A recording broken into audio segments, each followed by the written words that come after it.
Bonjour, j'espère que ça va bien. Moi, c'est Maël et je reviens aujourd'hui pour la vidéo traditionnelle de Booktube, la fameuse pile à lire du Pumpkin Autumn Challenge. Et donc, c'est parti, j'ai envie de te montrer cette fameuse pile à lire pour cet automne. Évidemment, ce sont juste des envies de lecture que j'ai en ce moment même. Je suis là aussi pour essayer de te donner des idées de lecture et te présenter des livres qui me font très envie et que j'ai dans mes bibliothèques. C'est parti, on y va. Pour cette vidéo, je vais être accompagné de mon fameux carnet pour me guider. Alors je vais commencer par le premier tableau. Cette année, les menus s'appellent des tableaux.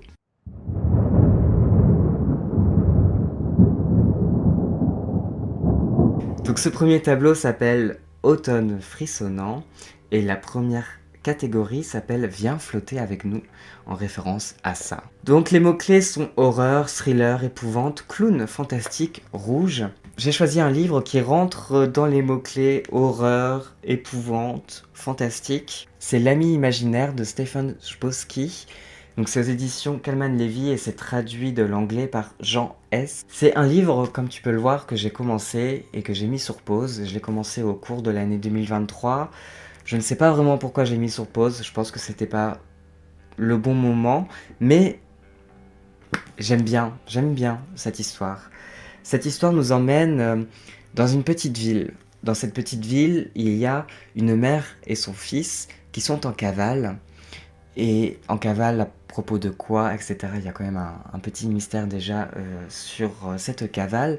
C'est une famille assez pauvre et d'un seul coup, en fait, l'enfant va être comme attiré par la forêt qui entoure cette petite ville et il va disparaître. Pendant 3 ou 4 jours, on ne sait pas où il est et d'un seul coup il réapparaît, mais quelque chose a changé. Qu'est-ce qui s'est passé dans cette forêt? Qu'est-ce qu'il a rencontré dans cette forêt? On sent qu'il y a des choses surnaturelles, il y a une présence, quelque chose vraiment d'assez effroyable et d'assez mystérieux qui se passe dans cette ville. C'est un livre vraiment avec beaucoup de références à Stephen King d'ailleurs, et j'aime beaucoup ce livre et j'aimerais beaucoup le finir pour cet automne, puisque comme tu le vois, j'ai commencé, je suis déjà à un quart du livre, donc ce serait dommage de m'arrêter en si bon chemin, mais c'est vrai que c'est un gros livre. Pour la deuxième sous-catégorie qui s'appelle l'enfer des backrooms, les mots-clés sont dimension parallèle, labyrinthe, internet, légende urbaine, mystère. Mais je dois avouer que quand j'ai entendu la première fois le nom de cette sous-catégorie, l'enfer des backrooms, j'ai pensé à autre chose. Voilà, pour moi, les backrooms, c'est autre chose. Et donc, c'est un peu ma première pirouette à travers ce challenge pour essayer de glisser un livre. J'ai glissé ce livre qui s'appelle Les Carnets de l'Underground, c'est de Gabriel Cholette, c'est aux éditions Le Gospel, et c'est un livre qui ne correspond pas vraiment aux mots-clés au premier abord. Mais moi, l'Underground, ça me fait penser voilà, aux dimensions parallèles. Gabriel Cholette, à travers ce livre, nous parle de ses pérégrinations nocturnes. On le suit à travers les boîtes de nuit, on le suit à travers différents pays même, de différentes villes. Donc dans sa vie nocturne, de noctambule notoire, où se côtoient le sexe, la drogue et plein d'autres choses, c'est vrai que dans cet univers nocturne, on peut avoir l'impression que c'est un peu un univers parallèle, puisqu'il se joue d'autres règles, d'autres codes, que tout paraît un peu plus libre que dans le jour. J'ai pensé ces mots-clés-là de cette façon. C'est vraiment ma petite pirouette. Il y a quelque chose aussi qui est de l'ordre du labyrinthe dans ces lieux, et il y a notamment dans les remerciements, quand j'ai feuilleté ce livre, dans les remerciements de l'auteur, il écrit aux gobelins avec qui j'ai sondé les couloirs de l'underground. Donc les couloirs, ça me fait penser à un labyrinthe. Et c'est vrai qu'on peut penser tous ces différents lieux comme des couloirs souterrains. J'ai vraiment joué sur la polyphonie du mot backroom. Mais si tu sais, tu sais. Voilà, c'est tout ce que j'ai à dire. Non, mais j'ai quand même été un peu plus sérieux en mettant un deuxième livre dans cette sous-catégorie. Et c'est donc 20 Century Boy de Naoki Urasawa, avec ce premier tome qui est dans ma bibliothèque depuis pas mal de temps déjà, avec quand même un grand mystère, puisque on va suivre des enfants qui ont dessiné une sorte de symbole dans les années 1960, un symbole de ralliement à leur jeu d'enfant à l'époque, mais qui en grandissant, en fait, vont vivre cette chose assez incroyable, vivre l'extension de leur symbole, c'est-à-dire qu'il y a quelqu'un qui a repris ce symbole, leur symbole, pour en faire quelque chose d'autre, et quelque chose qui a à voir avec la fin du monde. Alors ces enfants sont liés à la fin du monde, mais de quelle manière? C'est ce qu'on va suivre à travers ce titre. C'est vraiment voilà, mon résumé de cette histoire. J'avais déjà pu voir un film, parce que je pense qu'il y a eu un film quand même, oui, il y a eu un film adapté de ce manga, et je pense que je l'ai vu quand j'étais adolescent. Il y avait même une musique, etc., que Placebo avait repris.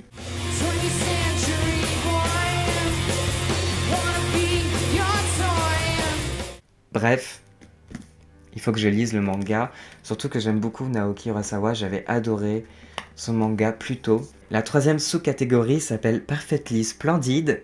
Dans cette sous-catégorie, il y a les mots-clés fantôme, famille, manoir, possession, gothique, drame. Et ça tombe super bien puisque j'aimerais beaucoup lire Le Tour d'écrou d'Henry James, qui est aussi l'inspiration de cette fameuse série, Le Manoir de Bly Manor sur Netflix, d'où vient justement cette phrase Perfectly Splendid, puisque c'est le personnage de la fillette qui dit très souvent cette expression au cours de la série. Perfectly splendid. Et donc, il me tardait de le lire, surtout que c'est un classique de la littérature fantastique, dans lequel on va suivre deux enfants qui sont gardés par une nouvelle nounou dans cet immense manoir, et qui, en fait, dans ce manoir, vont vivre des choses assez étranges, surnaturelles, des apparitions étranges. Alors, est-ce que ce sont des fantômes, ou est-ce que c'est juste notre nounou qui devient folle? On ne sait pas, c'est toute la question de ce livre, et j'avoue que moi j'adore dans la littérature fantastique quand ce genre de questions est le centre de toute l'intrigue. J'adore ça, j'adore ne pas savoir si on peut faire confiance ou pas au personnage que l'on suit. J'adore en fait toute cette ambiguïté là qu'il peut y avoir. J'espère que je vais vraiment aimer ce livre, mais en tout cas c'est le livre de cette sélection qui me fait le plus envie. Vraiment. Il me tarde vraiment de le lire, ce livre. Il faut que je le lise. Voilà. Et donc, à travers cette première catégorie, ce premier tableau, nous plongeons dans un deuxième tableau. Un tableau un peu plus doux, normalement, puisque c'est l'automne, douceur de vivre.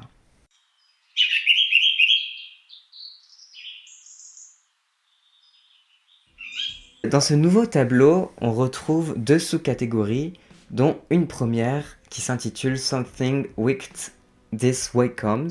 Dans cette sous-catégorie, il y a les mots-clés Halloween, automne, octobre, fête foraine, enfance, cauchemar. J'ai choisi de lire un livre classique, un grand classique de la littérature allemande.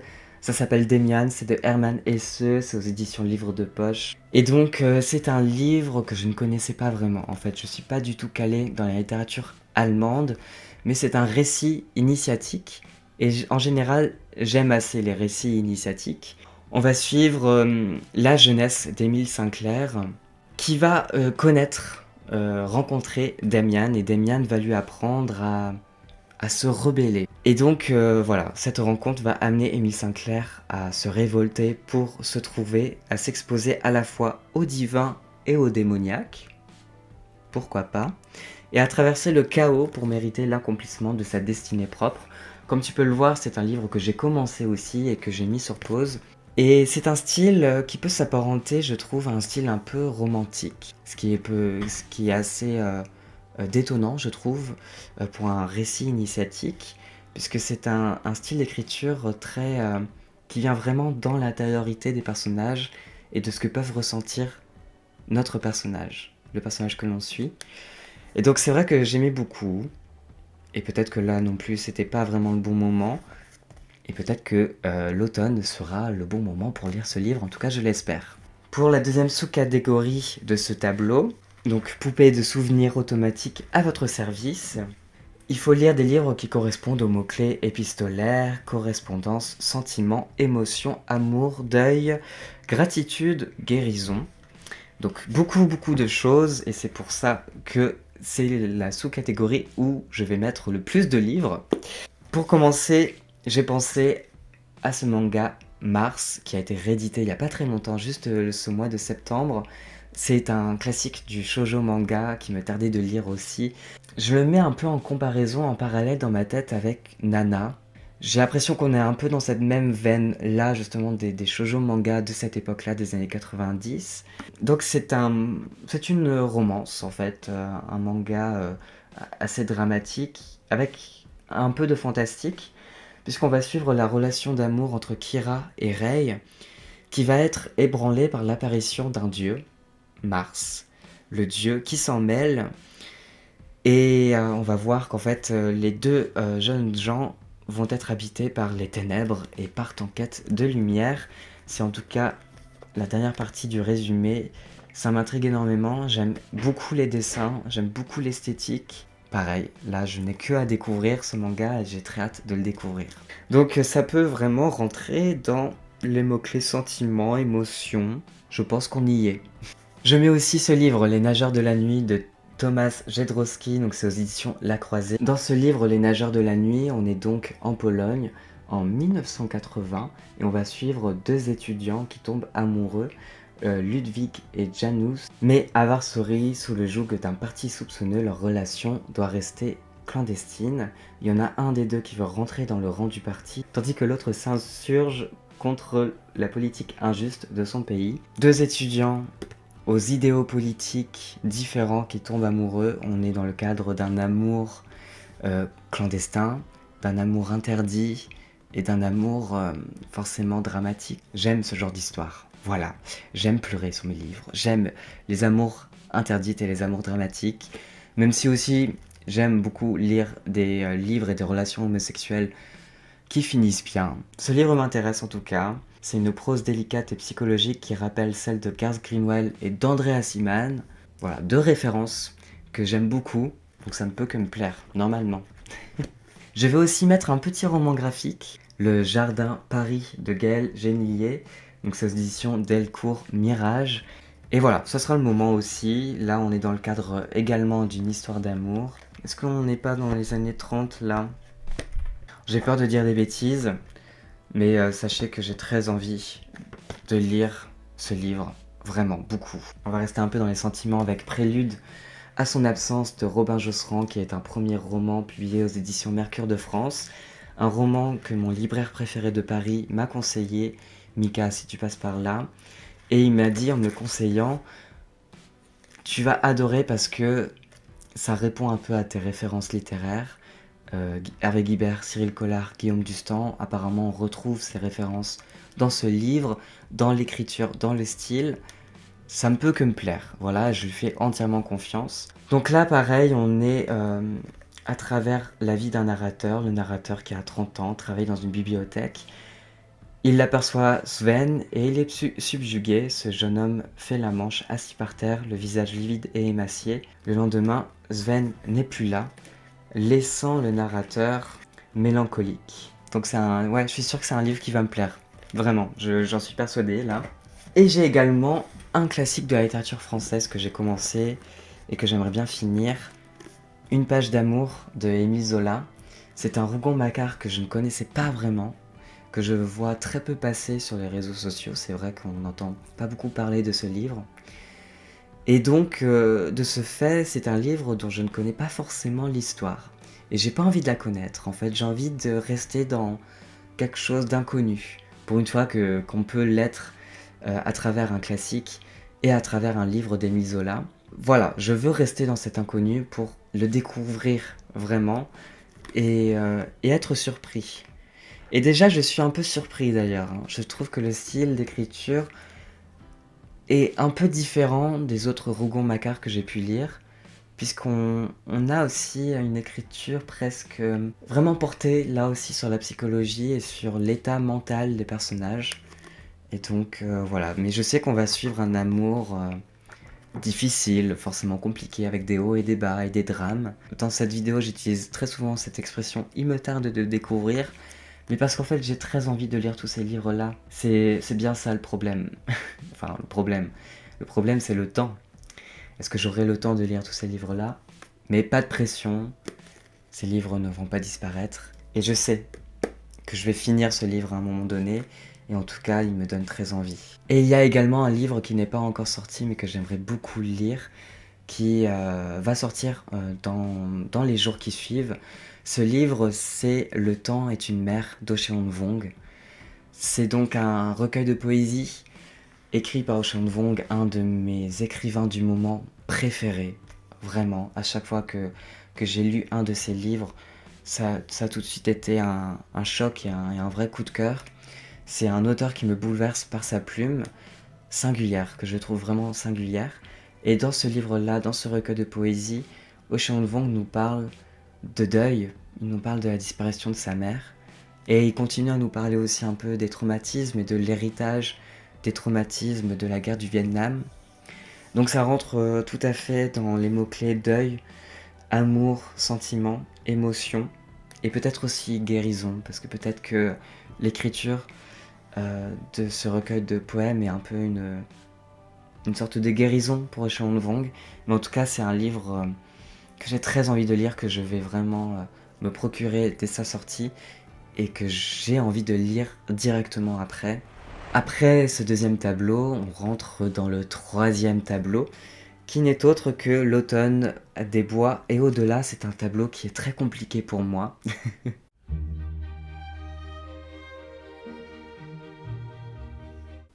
Vous allez le voir tout de suite pourquoi, puisque c'est un tableau qui est vraiment très centré sur la SFFF, sur la littérature de l'imaginaire. Donc là, c'est là où j'ai dû jouer un peu de pirouette pour y arriver.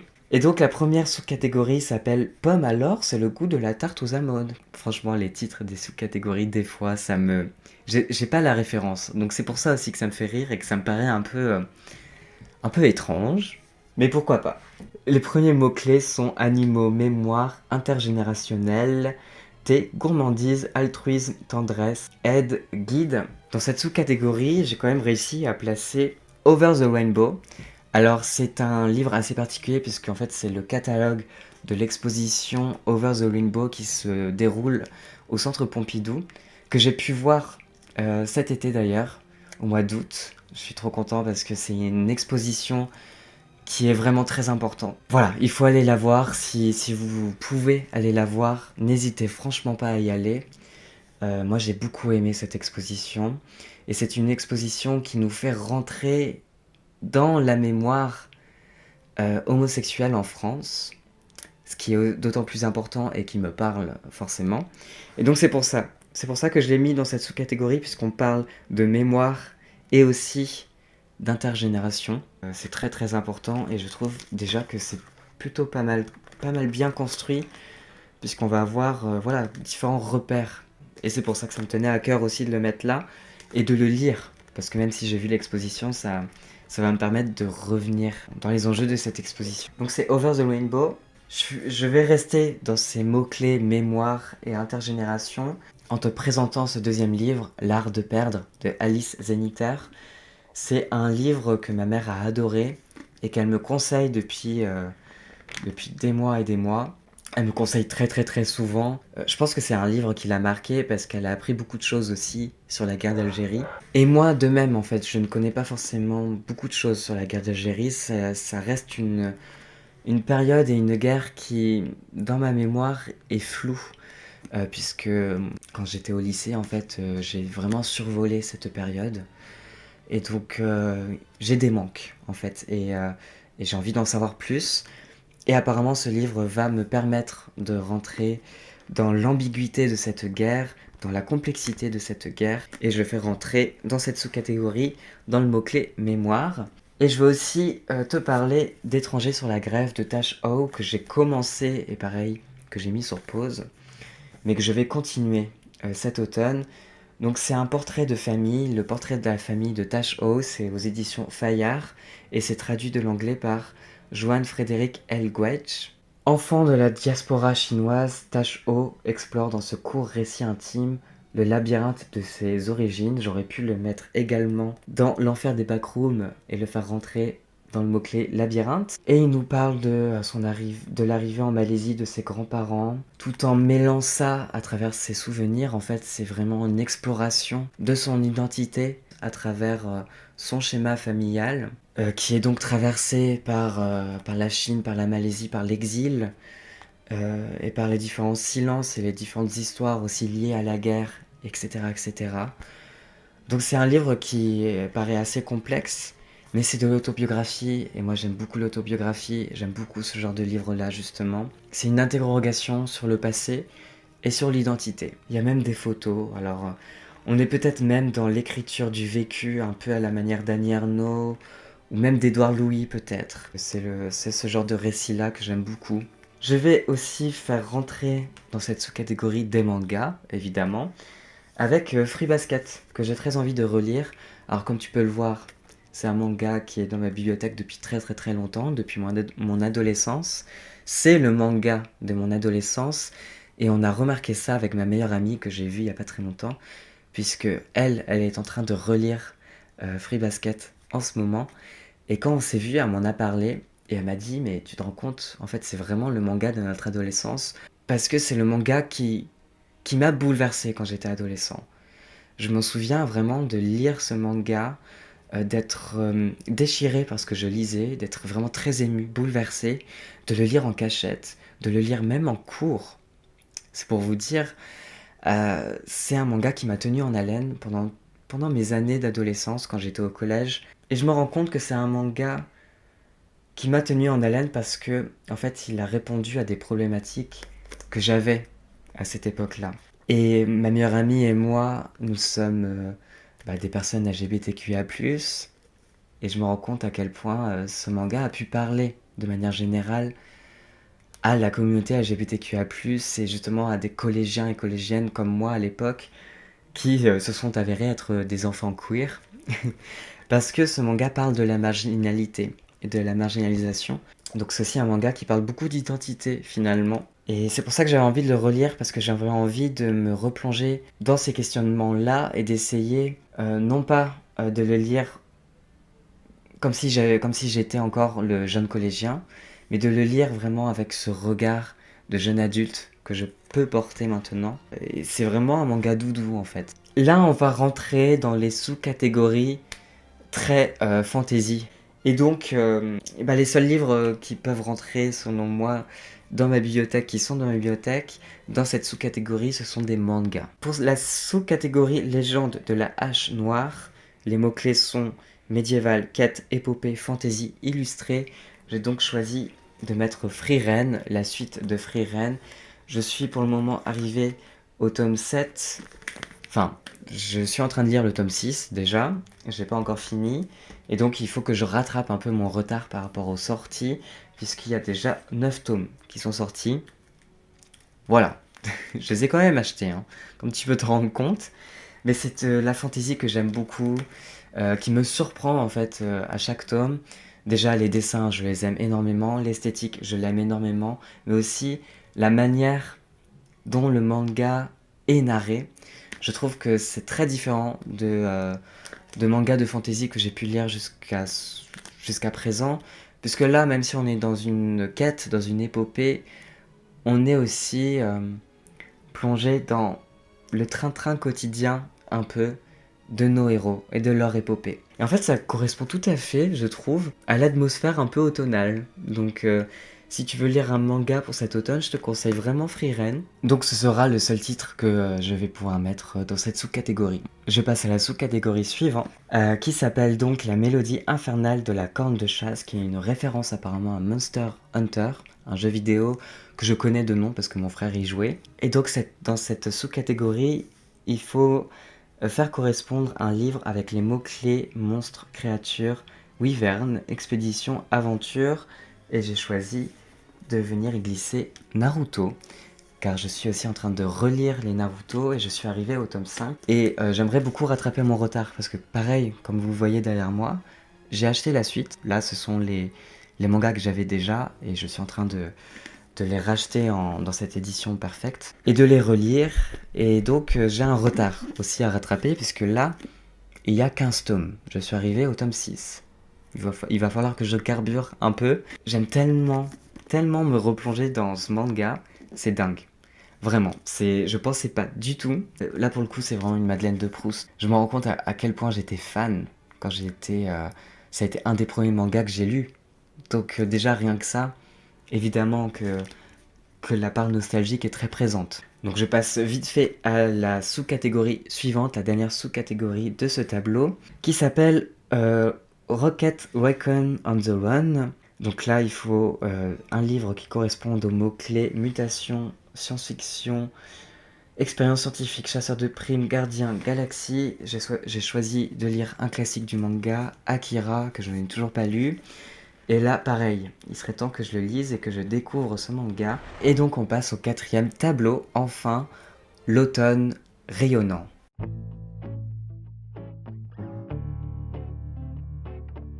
Alors l'automne rayonnant avec cette première sous-catégorie qui s'appelle Will Always Find a Way, où il y a les mots-clés cristaux, facettes, singularité, diversité, inclusivité, feel good.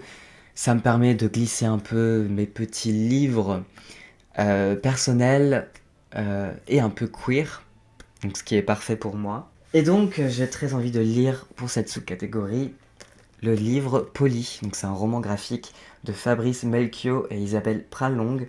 C'est aux éditions La Joie de lire et on va suivre l'histoire d'un garçon non binaire avec un dessin qui est quand même assez singulier et moi personnellement j'aime beaucoup. J'ai aussi envie de lire de la poésie avec deux recueils. Donc, Chère vive de Chrysédélis Réal, c'est un ensemble de poésie qu'elle a écrite à partir de l'âge de 13 ans, voilà, et au cours de sa vie. On me parle vraiment de sa force d'écriture et de sa poésie justement singulière. Alors j'espère que c'est le cas, j'espère que je vais être transcendé par ce que je lis, mais en tout cas je suis sûr que ça va être de la poésie très inspirante. Et j'ai aussi envie de découvrir la plume de Douce Dibongo à travers ce recueil qui s'appelle Métacure. C'est aux éditions Blast. Et là, pareil aussi, c'est de la poésie engagée. Le résumé nous indique que la poésie de Douce Dibongo s'éprouve à double tranchant. D'un côté, la lame incisive vient triturer les violences pour crever l'oppression et souligner la centralité et la puissance des vécus noirs et queer. De l'autre, le dos de la lame trace un espace refuge où les réparations éclosent dans l'urgence de la guérison. Et il y a aussi un livre qui va sortir au mois d'octobre, que je vais lire vraiment à sa sortie, hein. Vraiment j'attends ce livre avec impatience. C'est le livre Lésion de Baptiste Terry-Gilbert, publié également aux éditions Blast. Baptiste Terry-Gilbert, j'avais adoré ces deux précédents livres que je t'invite à lire également et à découvrir, notamment son livre Là où les trottoirs s'arrêtent, publié aussi aux éditions Blast, qui parle de vie queer, de vie gay, qui parle de l'homosexualité refoulée, de l'homophobie. Et donc voilà, donc ça parle de tout ça, ce sont des enjeux et des sujets qui me parlent également et qui sont très forts et amenés avec une plume, la plume singulière de Baptiste Terry-Gilbert, que je t'invite à découvrir vraiment. Et donc voilà, j'attends ce troisième livre avec impatience au mois d'octobre. Et ça aussi, je sais que je vais le lire dès sa sortie. Après tout ça, je passe à la deuxième sous-catégorie de ce quatrième tableau, qui s'appelle L'esprit indomptable de Joe March, en référence aux jeunes filles du Dr March, au livre Little Woman. Je préfère d'ailleurs le titre anglais que le titre français. Mais donc, les mots-clés sont place de la femme, indépendance, ambition, rêve, sororité, théâtre, écrivaine. Et pour cette sous-catégorie, j'ai choisi La cloche de détresse de Sylvia Plath. Je sais que ce livre est très important pour beaucoup de personnes et c'est un livre qui parle de dépression. Donc un livre avec un sujet dur et qui est un peu touchy pour moi, mais que j'ai très envie de lire depuis pas mal de temps d'ailleurs pour ça. Donc, et aussi parce que il faut que je découvre Sylvia Plath. Ça fait trop longtemps qu'il faut que je la découvre. Et là, en plus, c'est une nouvelle traduction. Ça fait beaucoup de planètes qui s'alignent pour que je puisse lire ce livre. Et je sais, là je sens que c'est le bon moment de le lire. Tout comme j'ai très envie de lire Manque de Sarah Kane, qui est une pièce de théâtre. C'est une pièce de théâtre polyphonique où différents personnages viennent tour à tour déclamer leurs pensées. Donc on a plusieurs monologues qui s'enchaînent. C'est un livre marquant. Et Sarah Kane également, c'est une femme qui a marqué durant le long de sa vie la scène théâtrale, justement par ses pièces de théâtre et ses prises de position. Et voilà, donc c'est aussi une femme écrivaine que j'ai très envie de découvrir. Et c'est vrai que je lis très peu de théâtre. Et je suis très content de pouvoir y glisser un peu de théâtre. Je veux aussi te parler d'un autre livre des éditions Blast. Si la rose vient de faner, c'est de Pauline de Vergnette. Et là, on est dans le cadre d'un féminicide. Donc c'est un livre qui nous parle de féminicide. Dans ce tribunal narratif, c'est la justice elle-même que l'autrice vient mettre en cause, autant que l'oppression systémique. Et comme le dit l'absente dans une ultime lettre, réclamer justice mais non celle d'aujourd'hui, un autre type de justice qui ressemble à nos vies, et ça j'y répondre. Donc on est vraiment au centre de ces débats-là que l'on peut avoir autour de la justice et autour des traitements des féminicides, et pas que d'ailleurs, hein, sur beaucoup d'autres points, comme les violences sexuelles également. Donc un livre qui m'intéresse. J'ai aussi un livre qui rentre dans le mot-clé sororité, Enraciné, un recueil de poésie de Anouk et Pauline Delabras Allard, donc un recueil de poésie écrit à quatre mains et par deux sœurs qui viennent parler de leur relation et justement de leur sororité. D'ailleurs qui est dédicacée, que j'ai rencontré ces autrices durant une séance de dédicace et je les ai entendues lire les différents poèmes. C'est très beau d'ailleurs, j'avais vraiment trouvé ça très très beau. Et donc là, il faut que je le lise en entier, il y a aussi des photos et c'est donc aux éditions Iconopop. Là, on arrive à la dernière sous-catégorie qui est une sous-catégorie hommage à Maureen. Maureen qui détenait la chaîne Le Bazar de la littérature, que je ne connaissais pas vraiment, je dois dire. Je connaissais vraiment que de nom et que de vue. J'ai pu voir certaines de ses vidéos au cours moi-même de ma vie de booktuber. Et je suis quand même peiné par sa disparition. Et toutes mes pensées vont à ses proches, à sa famille, à ses amis. Et donc c'est très beau, je trouve ça très beau qu'il y ait une sous-catégorie hommage à Maureen. Et donc Maureen aimait beaucoup l'Irlande, aimait beaucoup la randonnée. On le voit à travers les différents mots-clés qui vont suivre. Irlande, petit peuple, mythes et légendes celtes, nature writing, vert, parce que vert était aussi sa couleur préférée. Et donc pour cette sous-catégorie, j'ai choisi de mettre ce livre, Le réveil des sorcières de Stéphanie Janicot, donc c'est aux éditions Albin Michel, et c'est un livre que m'a prêté ma grand-mère. C'est un livre qui parle, où le décor est vraiment le décor justement des légendes celtiques, puisque dans le résumé, il y a l'évocation de la forêt de Brocéliande. Alors il y a une disparition, la mort de l'amie Diane, donc l'amie de notre narratrice, guérisseuse et médium. Dans la forêt de Brocéliande, où elle se retrouvait, donc la narratrice et Diane, l'été, les légendes celtes, la pratique de la sorcellerie sont toujours prégnantes. Le mystère grandit autour de Diane, autour de sa tragique disparition et ses pouvoirs exceptionnels dont semble avoir hérité sa fille cadette, Sohan, une adolescente sombre et troublante, hantée par le deuil et la certitude que sa mère a été assassinée. Donc c'est un livre où il y a beaucoup de mystères également. Peut-être même que c'est un peu teinté de fantastique, peut-être même d'un certain réalisme magique.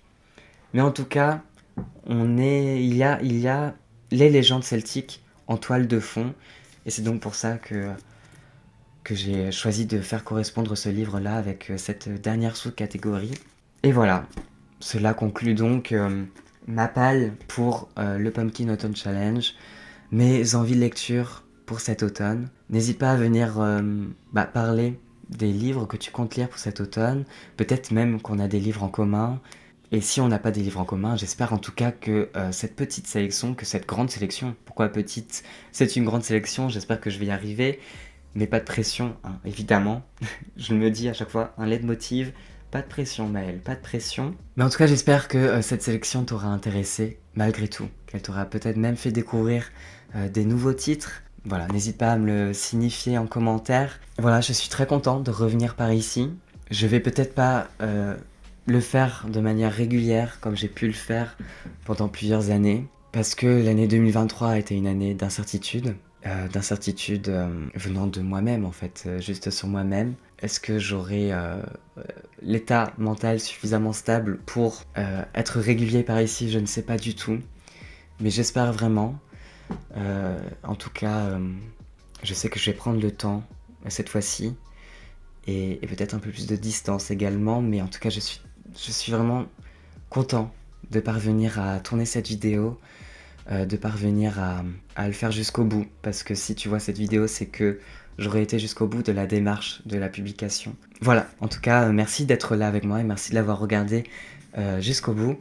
Et sur ce, je te dis à la prochaine. Toujours sur ma chaîne, porte-toi bien, fais attention à toi. Je sais que à l'automne, on a un tout petit peu cette petite déprime qui vient après l'été et qui vient après la légèreté de l'été. Moi, en tout cas, je sais que je l'ai un tout petit peu au fond de moi. Et donc, prends soin de toi et fais attention à toi et fais attention à tes proches aussi et aux personnes qui peuvent t'entourer. Voilà, sur ce, je te laisse. À bientôt, à la prochaine. Salut.